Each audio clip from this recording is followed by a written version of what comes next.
So it's that time of the year where it's nice to wrap, it's nice to reflect, it's nice to look back and say, you know, that was a good year, that was a bad year. And I think for financial services, for fintech, I think it was a wonderful year.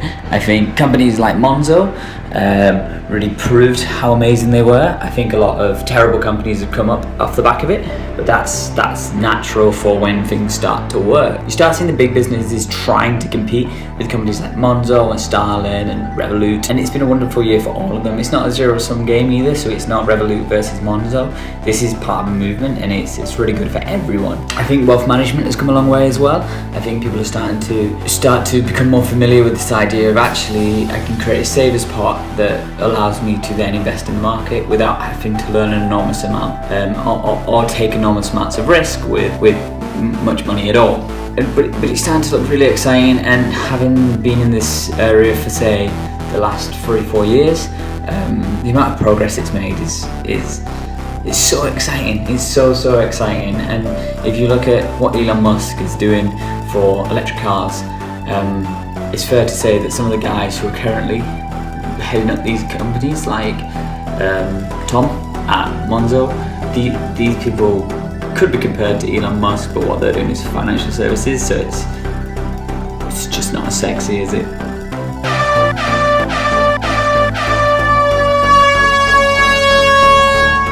So let's jump into it. Top apps for 2019. So first off, Monzo. These guys can't get it wrong at the moment. I mean, I don't know what the balance sheet looks like, and that's usually where the criticism comes in, but they have absolutely killed it with their current accounts. They killed it with their switchovers from your sort of prehistoric bank moving to Monzo. They absolutely killed it when it came to joint accounts. And on the horizon, they've got business accounts. I think they have overdrafts too, so it's starting to come together. A few things need a bit of work, but the product overall is fantastic. We were playing with it with If This Then That, linking it to everything, linking it to the Alexa, linking it to the Nest Cam, and it's good. Like it still feels a little bit early, but Monzo just raised 21 million. And I think, according to the blogs that I've read and the articles that they've released, this is really to focus on the business accounts. So that's really exciting. That's for most, it's not, but if you think about how the workplace is moving, you're gonna have more freelancers next year than you did last year. And in 2020, they say something like, I think it's something like 50% of the workforce will be on a contract or freelancer basis. Now, the best way to do that is to create a limited company, to work under a limited company, and that allows you to grow the business, create jobs. For that limited company, you would need a business bank account, well, usually. And currently, business bank accounts are really archaic. There are a few companies that are coming out creating these banks, but they're essentially just a slight variation of the big banks. And Monzo can really twist it on its head. You're just in this world where if you can do your current, your joint, your business, you can do overdrafts, loans, mortgages, and you can do all that within Monzo. You're gonna have a happier banking experience. You're gonna be able to manage your money better. You're gonna have a cooler card, because I've seen that pink card everywhere I go, everywhere. And that for me makes Monzo probably the most exciting product to look out for in 2019, even though they've already made massive progress. Okay, the next one is in the same vein. It's a bank, it's another bank, but it's from our unlikely participants who are Transferwise. So yeah, last year Transferwise announced that they were becoming a bank. The USP, the thing that sets them apart from all the other banks is they have a beautiful design. It works as well as Monzo does, but the real pull is all about this borderless banking, but like genuinely borderless banking. So you're able to create an account in Australia and Denmark and New Zealand, and then keep money there. So instead of having to transfer your money from your account into the merchant's account for an exchange, you can just have money sitting in a New Zealand account. And this is interesting if you travel a lot and your money isn't kept in a single currency. Or let's say you've got 10 trips coming up in Europe over the next year, then Transferwise Bank allows you to have your kind of European account and then your UK account. Or let's say you do the same with the US, you've got 10 business trips coming up, and you could use it for that, and that just gives you a better rate, but it also gives you more security. I did meet with a friend of mine recently who used it to travel Indonesia, Australia and then spent some time in the US. And he said very, very rarely did he have any issues with it. I think it was once or twice in a bar in Indonesia that he had an issue, but it looks beautiful. And it's this constant push to make money more global, because everyone knows how much of a pain it is to be carrying cash around with you when you're on holiday, especially when you're there with a map, stood in the tourist part of wherever you are, and you've got a ton of cash in your pocket. And I mean, you do have solutions to that. Your MasterCard do have that, you can use a MasterCard with a traditional bank and you can get that. But the payments are pending for a few days, or things might not go through the way you expect them to, or you might get these like strange fees that come along. And the thing with Transferwise is it explains it all completely clearly to you, and it goes that little step further than the challenger banks like Monzo. It goes that little step further for you, say Aussies and Kiwis out there. I know a lot of you probably have savings that you'll be transferring over to the UK if it's your first few years in London, and it's really useful then to be able to switch from your Aussie account to your UK account, but within the same app. So you don't need to like jump on Commonwealth and then go to Lloyds or anything like that. It's all within the same app. So that might be really useful. But they're an exciting product, this idea of money everywhere, different currencies, and being able for you and me, like people who just spend money on a daily basis in a very normal way, for people like you and me to hold multiple accounts around the world, all within a single app. There's potential there. So that's a really exciting one for 2019. Let's talk about Nutmeg for a second. So Nutmeg is a digital wealth manager. That's the way they're promoting themselves. That's what they did in 2018. They made an announcement that they are now holding $1 billion in assets. They are a very, very approachable company. The communications are incredible. The CEO does a monthly breakdown on why you've lost money, which is honestly, like in some way, that's.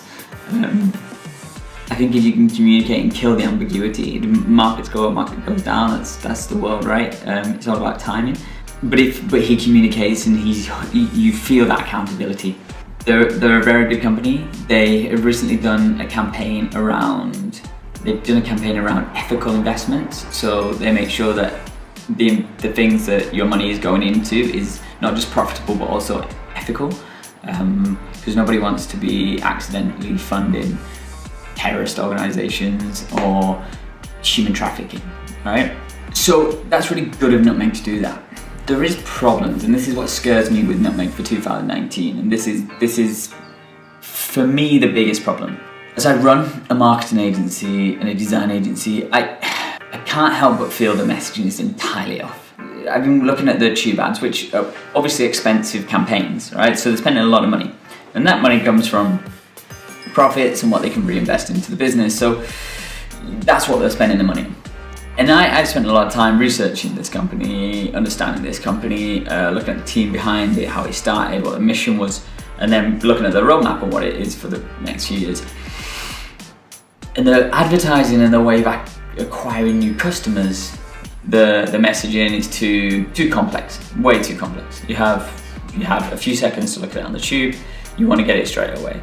It's something that's very sensitive, and you don't really know where this sits. It's like it feels like the jokes that you don't get the jokes straight away. They use a lot of puns, they use a lot of jokes, they use a lot of like imagery to project what they're trying to say, but it doesn't make sense. It doesn't make sense. And my concern with Nutmeg, even though the product is very exciting, they are making a push for ethical investments, and it's definitely a place where I believe putting money is the right thing. One of my concerns is that acquiring new users is a big part of the business model. Of course, they're a company that is designed to operate at scale.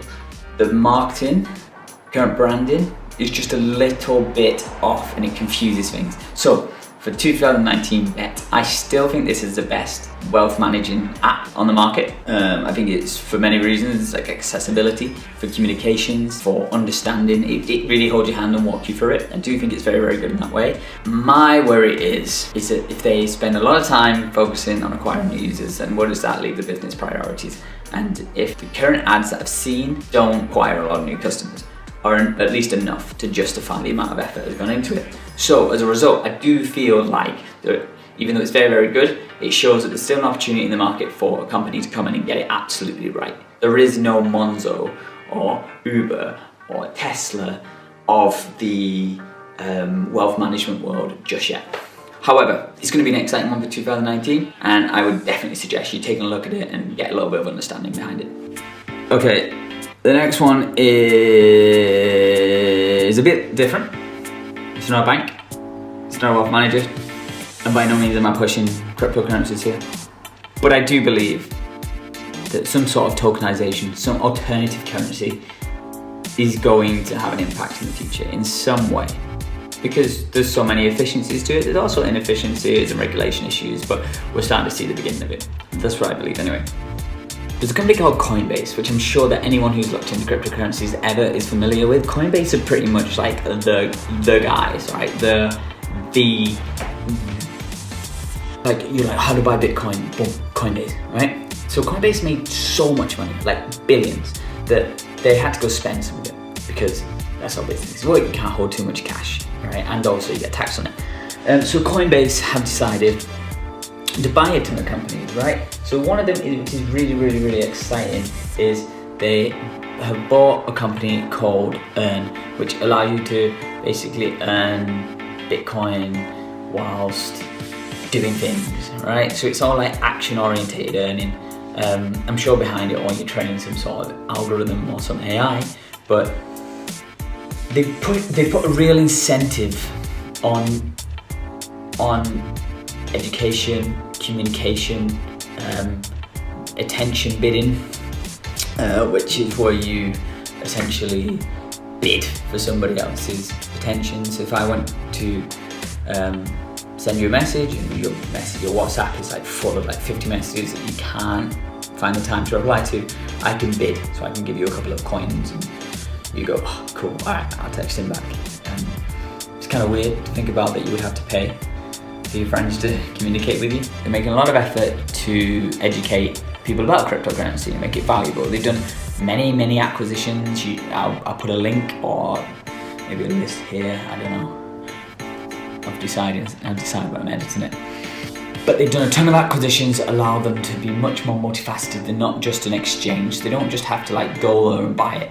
It allows them to create indexes, right? Which allows them to then create essentially a stock market for cryptocurrencies, which already exists, but to most people it's not accessible.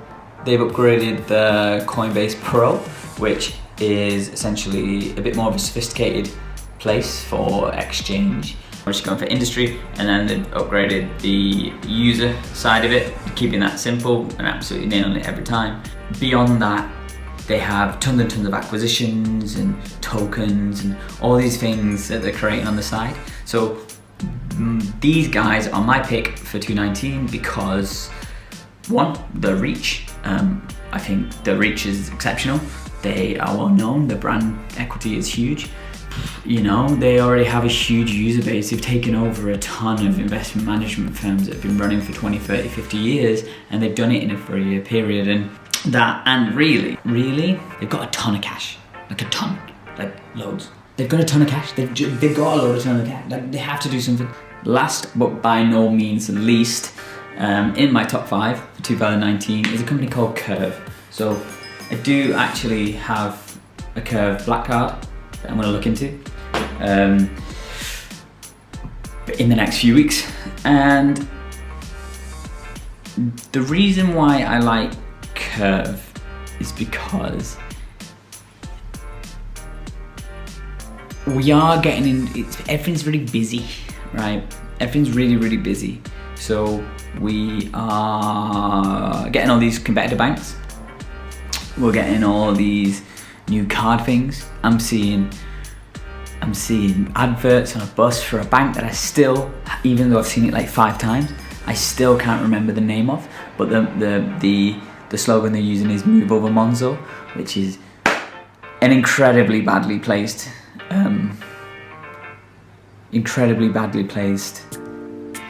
messaging, because they're not actually a competitor of Monzo, they're just different.